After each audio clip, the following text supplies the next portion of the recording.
नमस्कार, आप देख रहे हैं जी बिजनेस। मैं हूं स्वाति रायना।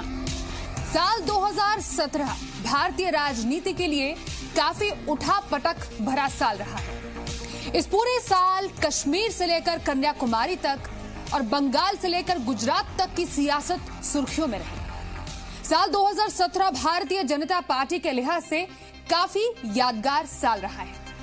जहां बीजेपी ने उत्तर प्रदेश में 15 साल बाद सत्ता में वापसी की, तो वहीं प्रतिष्ठा से जुड़े गुजरात चुनाव में सत्ता बचाने में सफल रही। साथ ही कांग्रेस पार्टी के लिए यह साल काफी मिला जुला रहा है। इस साल दक्षिण की राजनीति में जयललिता के निधन के बाद पैदा हुए शून्य को भरने के लिए भी तमाम तरह की कवायद देखी गई। देश की सीमा पर भी तनाव का साल रहा साल 2017। तो एक तरह डोकलाम, दूसरी ओर पाकिस्तान से सटी सीमा पर बार बार पड़ोसी का सीजफायर उल्लंघन हुआ। और पूरे साल में इनके अलावा और भी क्या खास रहा है, ये हम आपको अगले आधे घंटे के इस स्पेशल शो में दिखाने जा रहे हैं, जिसमें हम कह रहे हैं बाय बाय 2017, कितना बदला देश।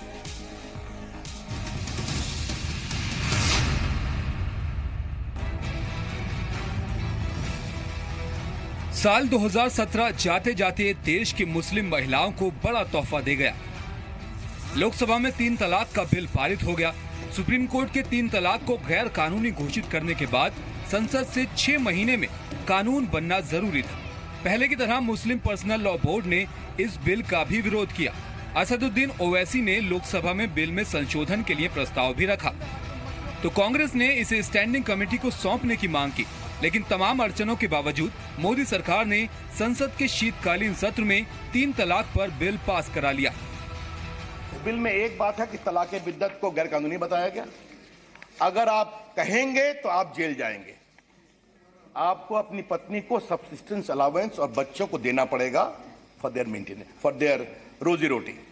और तीसरा कहा है माइनर बच्चों की custody. Muslim women protection of rights on marriage bill के मुताबिक तलाक बिद्दत देने पर शौहर को 3 साल की जेल होगी। बिल के मुताबिक जुबानी, लिखित या किसी इलेक्ट्रॉनिक तरीके से एक साथ 3 तलाक देना गैर कानूनी और गैर जमानती होगा। 3 तलाक देने वाले पति को 3 साल की सजा के अलावा जुर्माना भी होगा। साथ ही इसमें महिला अपने नाबालिग बच्चों की कस्टडी और गुजारा भत्ते का दावा भी कर सकेगी। और आखिरकार 1400 साल पुरानी 3 तलाक की प्रथा पर रोक लग गई।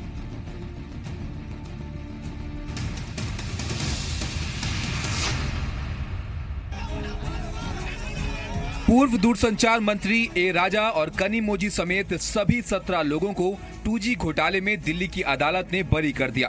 2G स्पेक्ट्रम आवंटन घोटाले के मामले के 17 आरोपियों में 14 व्यक्ति और 3 कंपनियां रिलायंस टेलीकॉम, स्वान टेलीकॉम और यूनिटेक शामिल थी। 2G घोटाला साल 2010 में सामने आया, जब CAG ने अपनी एक रिपोर्ट में स्पेक्ट्रम आवंटन पर सवाल खड़े किए थे। 2G स्पेक्ट्रम घोटाले में कंपनियों को नीलामी की बजाय पहले आओ पहले पाओ की नीति पर लाइसेंस दिए गए थे, जिसमें भारत के महालेखाकार और नियंत्रक के अनुसार सरकारी खजाने को अनुमानित 1,76,000 करोड़ रुपए का नुकसान हुआ था। आरोप था कि अगर लाइसेंस नीलामी के आधार पर दिए जाते तो खजाने को कम से कम 1,76,000 करोड़ रुपए और हासिल हो सकते थे। हालांकि नुकसान के आंकड़ों पर कई तरह के आरोप थे, लेकिन ये एक बड़ा राजनीतिक विवाद बन गया था और मामले पर देश के सर्वोच्च न्यायालय में याचिका भी दाखिल की गई थी।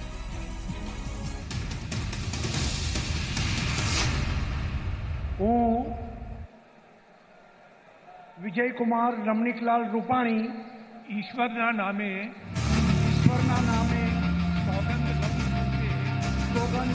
लगातार 6ठी बार गुजरात में बीजेपी की सरकार बनी। 2017 के आखिरी महीने की सियासी घटना पर साल भर राजनीतिक विश्लेषकों की नजरें टिकी रही। दरअसल गुजरात जीत अब की बार बीजेपी की सिर्फ बतौर पार्टी ही बड़ी परीक्षा नहीं थी, बल्कि गुजरात चुनाव में दांव पर था मोदी ब्रांड।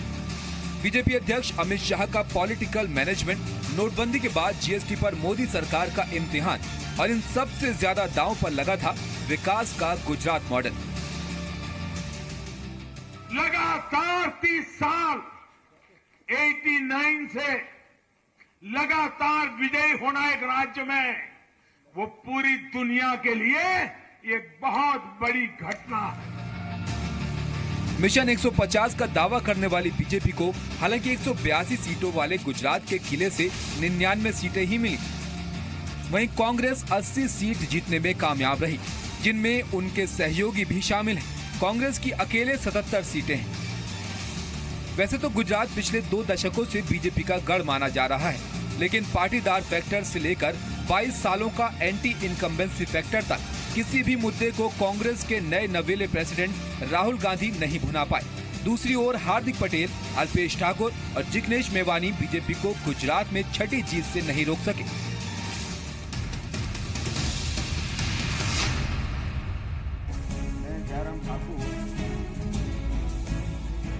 हिमाचल प्रदेश में भी 2017 में चुनाव हुए और विधानसभा चुनाव के नतीजे उम्मीद के मुताबिक ही रहे। कांग्रेस की वीरभद्र सिंह सरकार से नाराज जनता ने बीजेपी को सत्ता दे दी।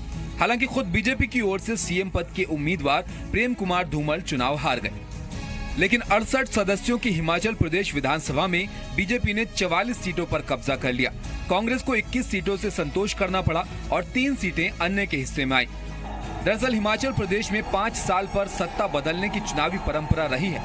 हिमाचल में जमानती सरकार चल रही है, तो मुझे कांग्रेस के लोग मिलने आए एक बार, ऐसे ही मेरी बात चली। मैंने कहा यार, ये आपके मुख्यमंत्री, उनका पूरा परिवार भ्रष्टाचार के मसले में जमानत पे बाहर है, आप सीएम बदलते क्यों नहीं है? बदलते क्यों नहीं है? बोले कैसे बदले, हमारी पूरी पार्टी जमानती है। कांग्रेस के सबसे बड़े नेता वीरभद्र सिंह भ्रष्टाचार के आरोपों से घिरे रहे। उसमें यह तय माना जा रहा था कि बीजेपी की बम्पर जीत होगी।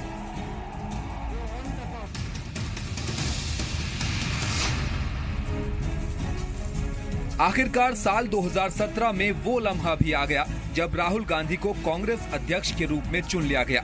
हालांकि ये काफी सालों से करीब करीब तय था कि सोनिया गांधी के बाद राहुल गांधी ही कांग्रेस की कमान संभालेंगे। When I entered politics 13 years ago, I wished to be part of an awakening that would transform India at home by ensuring dignity for all its people and in the world. लेकिन अब ये बड़ा सवाल था। साल 2017 के दिसंबर महीने में राहुल गांधी को आधिकारिक रूप से कांग्रेस अध्यक्ष के रूप में चुन लिया गया। अब राहुल गांधी पर कांग्रेस को फिर से खड़ा करने की चुनौती है। राहुल के अध्यक्ष बनते ही उनके खाते में गुजरात और हिमाचल प्रदेश की हार शामिल हो गई। कभी देश के ज्यादातर हिस्सों में राज करने वाली कांग्रेस आज 4 राज्यों में सिमट गई है। ऐसे में आने वाले साल में राहुल गांधी किस तरह नरेंद्र मोदी को चुनौती देते हैं, ये देखना दिलचस्प होगा।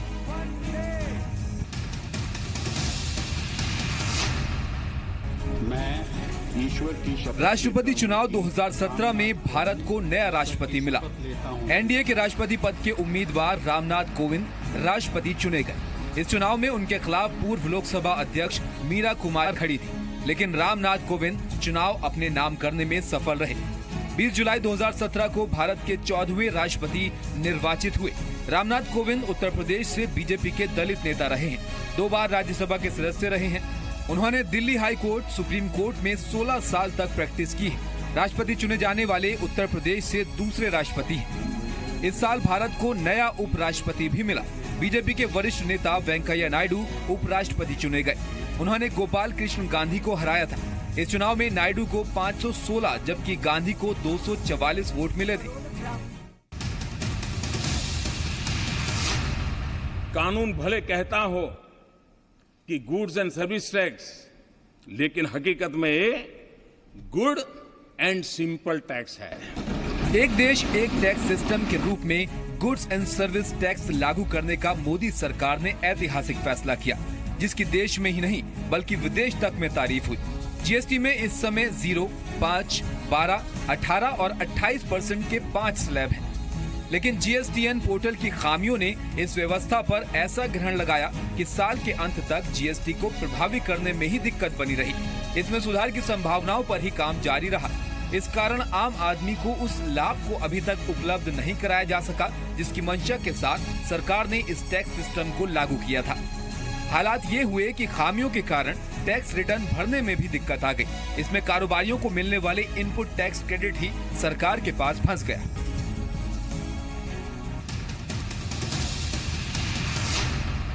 मैं आदित्यनाथ योगी ईश्वर की शपथ लेता हूं कि साल 2017 में उत्तर प्रदेश के विधानसभा चुनाव में भारतीय जनता पार्टी ने जबरदस्त प्रदर्शन करते हुए विधानसभा की 403 सीटों में से 325 सीटों पर जीत दर्ज की।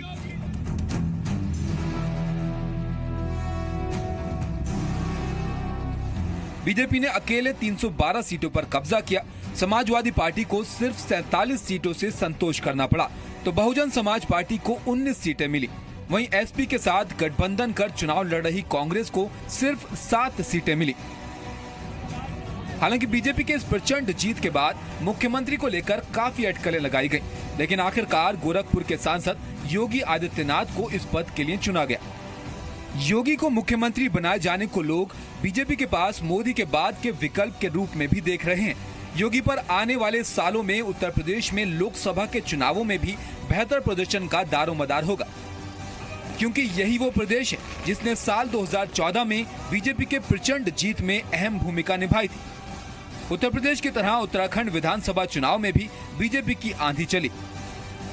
बीजेपी ने 70 में से 57 सीटों पर जीत हासिल की। त्रिवेंद्र सिंह रावत मुख्यमंत्री चुने गए।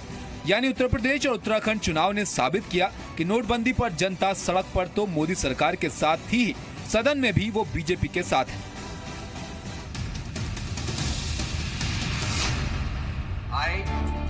अमरिंदर सिंह 2017 भले ही कांग्रेस के लिए लगातार हार का साल रहा, लेकिन पंजाब में पार्टी ने अपनी साख बचाने में कामयाबी पाई। पंजाब विधानसभा चुनाव में कांग्रेस ने एक बार फिर जबरदस्त जीत दर्ज की और 10 साल बाद राज्य में एक बार फिर पार्टी की वापसी हुई। कैप्टन अमरिंदर सिंह के नेतृत्व में पार्टी को 2/3 बहुमत हासिल हुआ। पंजाब विधानसभा की 117 सीटों में से कांग्रेस को 77 सीटों पर जीत हासिल हुई, जबकि बड़ा खिलाड़ी मानी जा रही आम आदमी पार्टी को 22 सीटें मिली, लेकिन अकाली बीजेपी गठबंधन को 18 सीटों से संतोष करना पड़ा। एंटी इनकम्बेंसी फैक्टर और भ्रष्टाचार के आरोपों से घिरी बादल सरकार को जनता ने फिर से चुनने से इनकार कर दिया और पंजाब की जीत से कांग्रेस की लाज बच गई।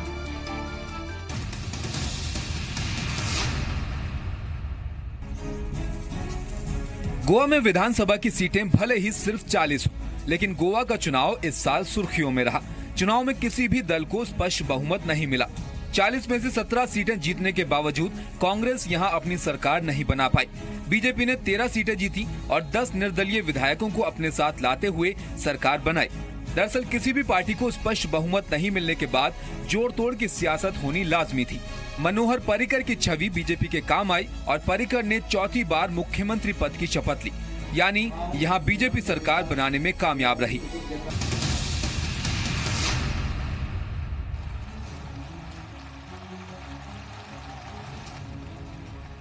साल 2014 में नरेंद्र मोदी को बीजेपी की तरफ से प्रधानमंत्री का उम्मीदवार बनाए जाने के बाद से बीजेपी और जेडीयू के रिश्तों में तल्खी आ गई थी। हालांकि साल 2017 में फिर से ये पुराने सहयोगी साथ आ गए। जुलाई 2015 में बिहार के मुख्यमंत्री नीतीश कुमार ने लालू यादव के साथ बनाए गए महागठबंधन को तोड़कर बीजेपी का दामन थाम लिया। नीतीश के इस फैसले के बाद जहां बीजेपी के खाते में एक और राज्य आ गया, तो वहीं इसका फायदा बीजेपी को 2019 के लोकसभा में भी देखने को मिल सकता है।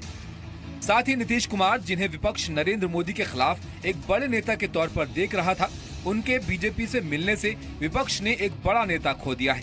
बीजेपी के साथ जेडीयू के दोबारा गठबंधन से विपक्ष भी कमजोर पड़ा है।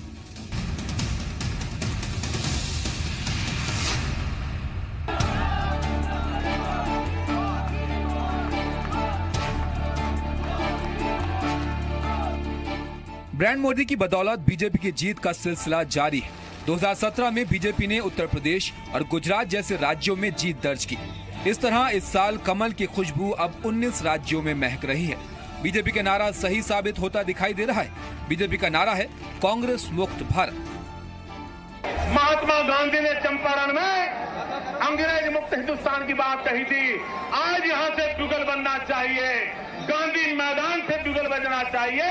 कांग्रेस मुक्त भारत का सपना हिंदुस्तान साकार है।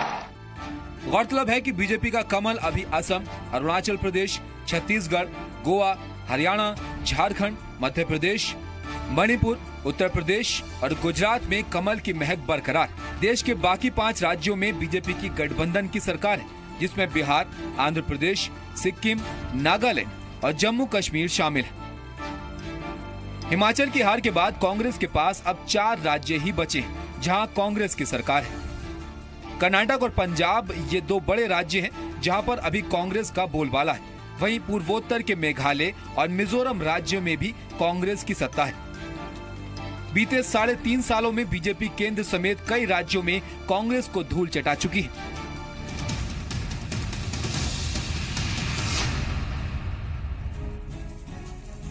लालू प्रसाद यादव के लिए 2017 का साल अच्छा नहीं रहा। साल भर यादव परिवार एक के बाद एक झटके खाता रहा। एक ओर जहां आरजेडी और जेडीयू का महागठबंधन टूटकर बिखर गया, तो दूसरी ओर लालू यादव की बेटी और दामाद पर भी भ्रष्टाचार के संगीन आरोप लगे। लेकिन 2017 जाते जाते लालू को बड़ा झटका दे गया। लालू यादव एक बार फिर चारा घोटाले में दोषी करार दिए गए। सीबीआई की विशेष अदालत ने बिहार के पूर्व मुख्यमंत्री लालू प्रसाद यादव को चारा घोटाले में दोषी करार दिया। 1991 से 1994 के बीच देवघर राजकोष से गबन के मामले में लालू प्रसाद को दोषी ठहराया गया। लालू के खिलाफ फैसले पर बिहार के उप मुख्यमंत्री सुशील मोदी ने कहा, जो बोया वो पाया, बोया पेड़ बबूल का तो आम कहां से हुई, ये तो होना ही था। इस केस में लालू यादव के साथ बिहार के पूर्व मुख्यमंत्री जगन्नाथ मिश्रा और 19 अन्य लोग अभियुक्त थे। जगन्नाथ मिश्रा को अदालत ने बरी कर दिया है।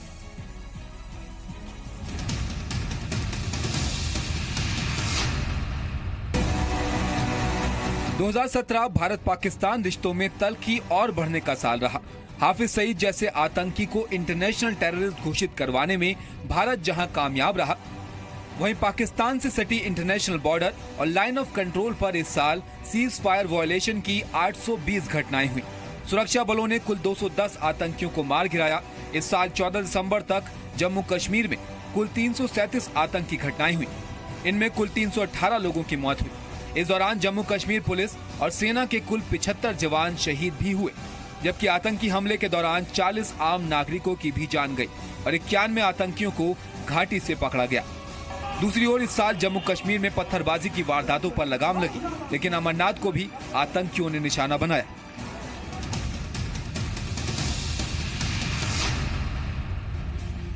पड़ोसी चीन के साथ भारत के रिश्ते इस साल बदले बदले से रहे। एक तरफ अंतर्राष्ट्रीय मंचों पर चीनी राष्ट्रपति और भारतीय प्रधानमंत्री एक दूसरे से मिलते रहे, लेकिन दूसरी ओर डोकलाम विवाद गहराता रहा। हालांकि डोकलाम से चीनी सेना के पीछे हट जाने को भारत की बड़ी कूटनीतिक जीत माना गया। दरअसल डोकलाम इलाके को भूटान और चीन दोनों ही अपना अपना इलाका बताते हैं और भारत भूटान का समर्थन करता है। जून में भारतीय सैनिकों ने सिक्किम में सीमा पार कर चीनी सड़क निर्माण का काम रोक दिया था। ये सड़क भारतीय जमीन के उस टुकड़े के पास बन रही थी जिसे चिकन नेक के नाम से जाना जाता है। ये इलाका भारत को इसके उत्तर पूर्वी राज्यों से जोड़ता है। इस विवाद को लेकर करीब 70 दिनों तक दोनों देशों की सेनाएं एक दूसरे के आमने सामने रहीं। दोनों देशों के बीच इस टकराव को कई दशकों में सबसे बुरा करार दिया गया और बाद में दोनों ही देशों ने इलाके से अपनी अपनी सेना पीछे करने की बात स्वीकार की।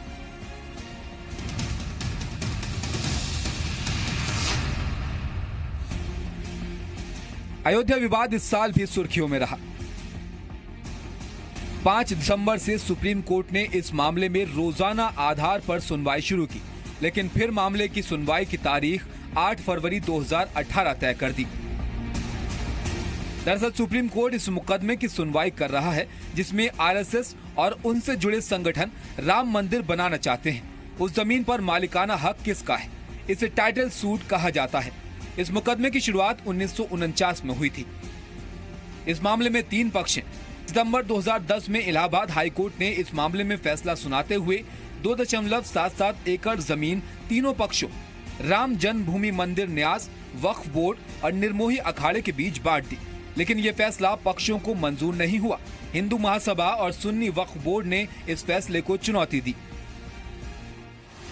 सुप्रीम कोर्ट में अयोध्या में विवादित राम जन्मभूमि मामले की सुनवाई शुरू हो चुकी है। सुप्रीम कोर्ट के 3 जजों की स्पेशल बेंच इस मामले को सुन रही है।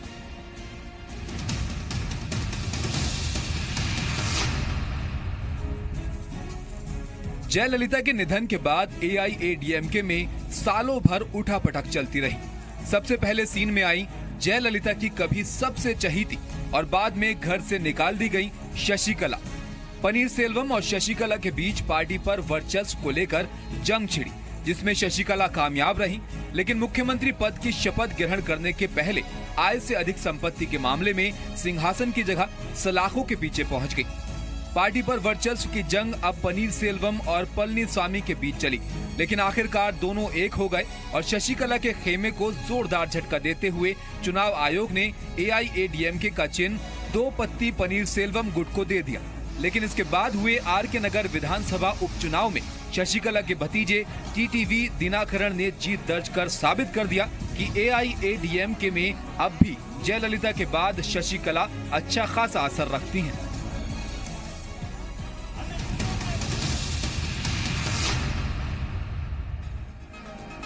तो ये थी साल 2017 की 17 राजनीतिक घटनाएं जिन्होंने देश की दशा और दिशा बदली। चलिए हमारी इस खास पेशकश में बस इतना ही।